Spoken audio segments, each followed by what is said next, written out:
Bon, donc, bon,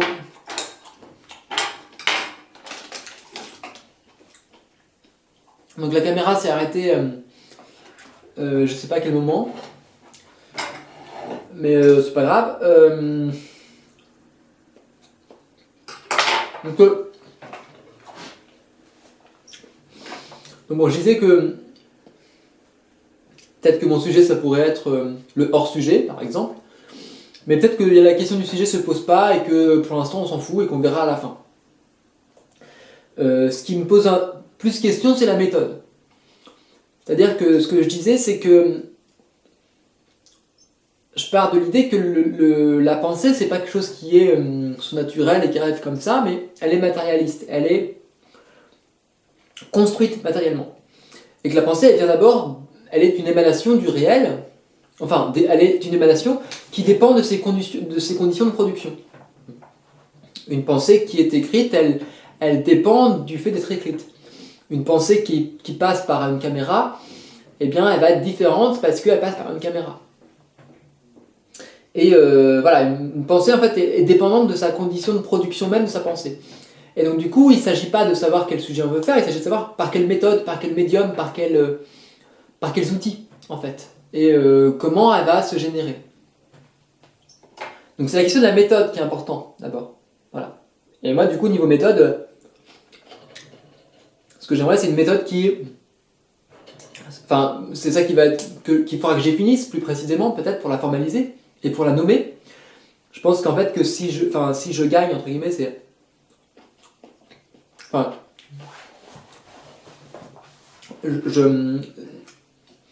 Quelque part on peut rien me dire si j'arrive à nommer ce que je fais. Si j'arrive à nommer ce que je fais, c'est que j'en ai conscience. Alors... Bon, la question de la conscience, ça pose d'autres questions peut-être, mais bon. Là, pour le mémoire, je trouve ça plus intéressant, et je me dis, bah, voilà. Comme j'ai pas envie de faire un mémoire écrit, j'écrirai à d'autres occasions, mais là, le mémoire écrit, c'est trop classique, et que j'ai envie de chercher des formes non conventionnelles de pensée, de recherche, et que dans le cadre d'un mémoire, ça a plus de sens pour moi.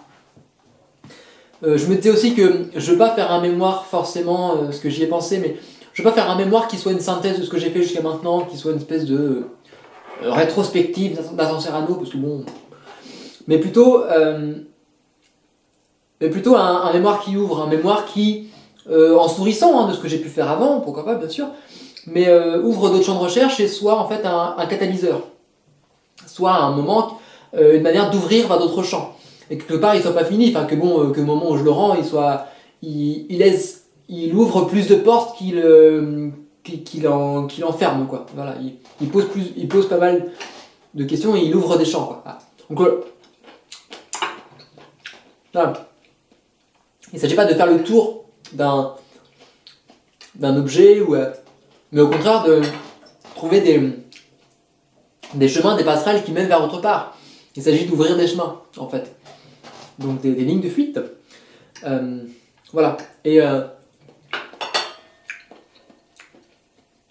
pas forcément d'avoir une pensée qui soit juste et correcte, mais plutôt une pensée qui soit créative, qui soit un peu non conventionnelle, je sais pas. Qui expérimente, qui se trompe, ou qui remettent en cause la question de l'erreur, peut-être.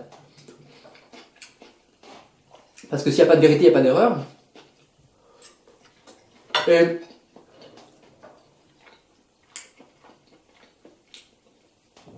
de considérer que la pensée n'est pas, voilà, quelque chose d'immuable, mais est plutôt un processus chaotique.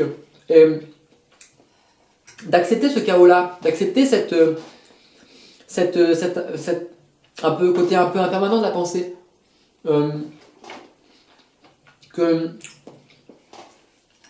Et l'idée qu'une pensée, elle est située. Elle est... Enfin, je pourrais en reparler, ça peut-être être questionné, mais qu'un savoir, il est jamais immanent. Enfin, transcendant, je sais pas, il est pas peut-être plus transcendant. A priori, il l'est pas, ou en tout cas, bon, j'aimerais bien, moi, mais pour l'instant, il n'y a rien qui me le prouve. Et j'attends des preuves un peu de ça.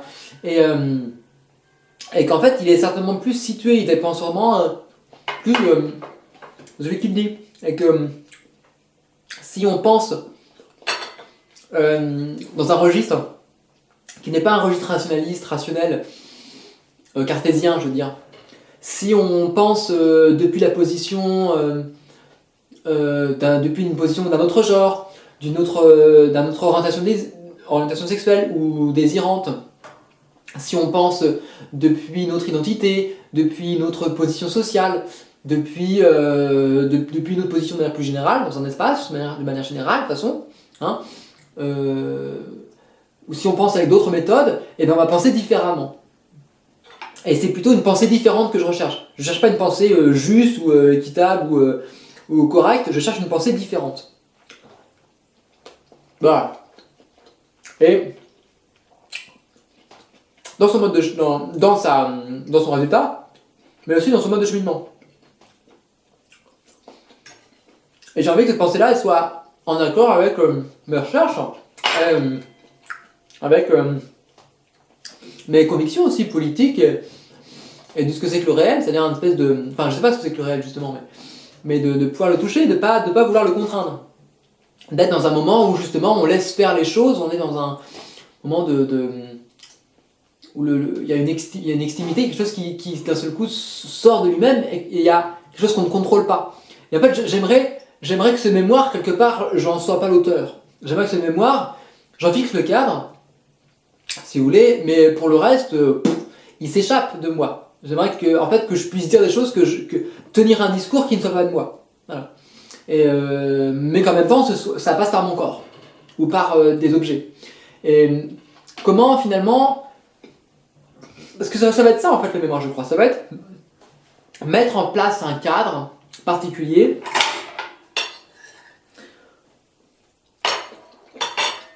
qui va créer l'émergence d'un discours, sachant que dans ce cadre, enfin, dans un milieu universitaire, ce cadre-là il est assez défini. Enfin, je connais pas, j'ai pas été à la fac non plus, hein, mais il y a peut-être certaines normes, et là il s'agirait de pas vouloir imiter ces normes, mais trouver mes propres normes, en tout cas, mon propre cadre, et si possible que ce soit un cadre qui soit, moi c'est ce que j'aimerais, hein, réflexif, auto-instituant, nomade ou un truc comme ça. Plurimédia, mais dans un côté un petit peu inclusif, mais bon, c'est peut-être aussi un peu utopique, je sais pas si ça marche comme ça, mais bon. En tout cas, c'est ce que j'aimerais, quoi. C'est un peu un truc comme ça. Et si je le pense comme tel, c'est pas mal, quand même. De dire que ce qui est pensé, c'est pas le plus important, ce qui compte, c'est comment c'est pensé. Et c'est ce qui amène à cette pensée.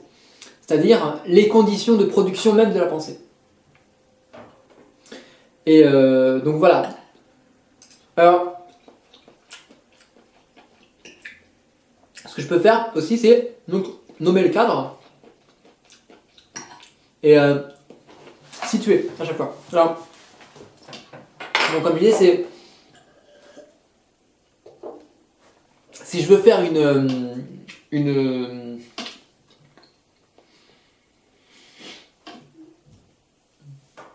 un petit peu comme le journal, voilà. Là, pour l'instant, on est plutôt sur le logique de trace. Je parle, je suis dans un moment où je n'ai pas de contrôle sur ce que je dis, où je suis dans une espèce d'improvisation. J'ai un peu une ligne quand même, là, je parle plus ou moins de la même chose, mais en même temps, c'est pas linéarisé, je sais pas exactement de quoi je parle dans la minute d'après. Donc ça serpente comme ça. Et j'en fais avec la vidéo une trace. Bon, donc ça c'est un certain mode, par exemple, il n'y a plus de fromage. C'est un certain mode de cadre, alors je ne l'ai pas encore défini clairement, mais ça serait peut-être, je fais une sorte de conférence parlée, qui est situé, qui est lié, par exemple là je parle de mémoire, mais dans un moment où, parce que la semaine dernière on nous a beaucoup parlé de la forme de la mémoire que ça pouvait prendre, ça engendre des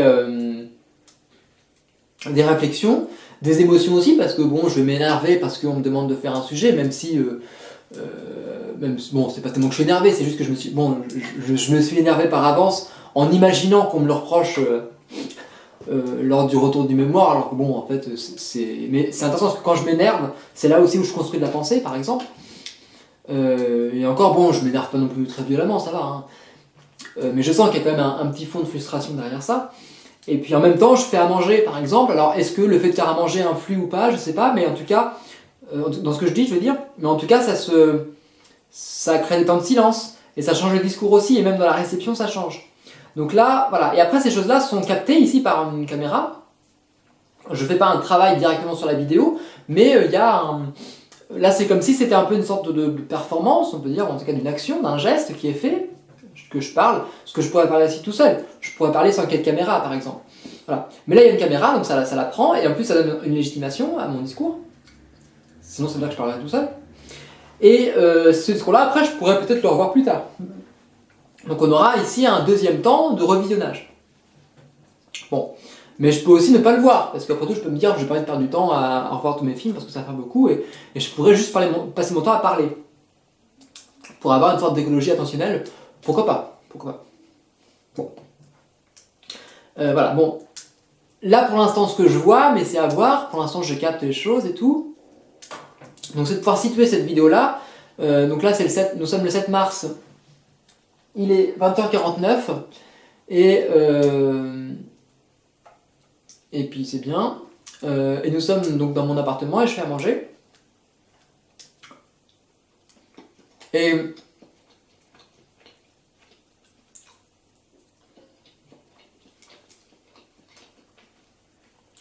elle me disait par exemple que la forme que ça peut prendre, bon, soit à la fin, j'ai plein de rushs et je fais un montage, mais ça me plaît pas trop, j'aimerais bien l'idée d'avoir vraiment une forme d'immédiateté en fait, c'est-à-dire, voilà, comme j'ai fait sur le journal, si j'ai des rushs, ils existent en tant que moment, ils existent sur l'instant où ils existent, et s'ils sont faits d'un seul jet, j'ai pas à les retravailler, les cacher, parce que si je les retravaille, je vais cacher leurs imperfections, mais quelque part, je vais juste les transformer. Et je vais perdre leur état de ce qu'ils étaient à ce moment-là. Par contre, ce que je vais faire, c'est que je peux avoir un rush, je peux le retravailler, puis j'ai deux versions. J'ai le rush lui-même, et j'ai le rush avec une surcouche de remix, qui est un rush commenté. Mais je garde le rush original. Bon, ça c'est le cas pour l'écriture, mais ça peut être le cas aussi pour la vidéo. Donc en fait, du coup, quelque part, ce que je fais, ça peut ressembler à une espèce de vlog. Voilà. C'est-à-dire, je construis des enregistrements, des traces, des matières qui constituent un flux, hein, c'est un flux de pensée, et en tant que flux, c'est une manière aussi de créer de la pensée, c'est-à-dire que c'est un prétexte à... Enfin, le moment de la production de ce flux-là, le moment de production n'est pas un moment d'épuisement, c'est un moment au contraire qui va enrichir, qui va avoir une externalité positive, dans le sens où il va pouvoir construire aussi une pensée dans l'acte même de le faire. Donc il faut le voir aussi comme un moment, on va dire, de performance, c'est un moment c'est une action aussi, hein. L'acte de capter un moment est un acte aussi de création de ce moment-là. La caméra, la présence de la caméra, sa légitimité fait aussi exister une action en tant que telle. C'est donc aussi un moment d'intervention en fait, même si c'est une intervention qui est individuelle par exemple. Voilà, bon, d'un côté. Et en même temps, ça peut aussi être de la ressource pour quelque chose de futur. C'est-à-dire que, comme cette pensée-là que je mets en acte ici, elle sera utilisée après parce qu'elle est archivée dans ma mémoire, il y a un autre archivage qui est possible, qui est un archivage qui passe par cette caméra. Donc il y a un archivage qui est dans ma mémoire, que je vais pouvoir parler demain à des rendez-vous avec des profs, etc. Et il y a un autre archivage qui est dans la carte SD que je pourrais revisionner et que je pourrais peut-être mettre en ligne et que d'autres personnes pourront voir et pourront commenter. Donc ça va créer un système d'échange. Et il s'agirait comme ça de pouvoir, ah c'est super intéressant, ça fait un peu Bruno Latour, concevoir un petit peu tout ce système d'échange entre mémoire artificielle, mémoire de la mienne, mémoire des autres, échange, système de création de pensée Et je me dis, je pourrais aussi carrément créer presque un bureau en fait, allez-y dans l'atelier là, un endroit où justement je pourrais aussi mettre au mur des photos, des écrits, des choses comme ça, et de voir comment se construit ce système de pensée au fur et à mesure. Voilà. Et donc il y aura une partie évidemment qui sera un peu invisible dans tout ce processus-là, parce que quand je suis dans la rue et que je pense à des trucs, bah ça se voit pas forcément, mais ça s'inscrit dans ma mémoire. Mais il y aura quand même une partie qui va être captée par la caméra, et donc ce qui pourra par exemple être mis en ligne, ça pourra être cette partie-là, et ça pourra constituer par exemple le mémoire. Voilà, le mémoire sera donc une trace d'un processus de pensée, ce sera l'ensemble des traces de ce processus-là. Et alors peut-être pas les traces, peut-être pas toutes les traces, mais en tout cas une partie, en tout cas la partie vidéo pourrait être l'occasion. Et le mémoire pourra être donc pensé sur l'idée d'un processus de recherche qui convoque différents sujets, différents centres d'intérêt, et qui se pose aussi la question même de son propre cadre, et qui pourrait se transformer de lui-même, de l'intérieur. Voilà un peu. Voilà.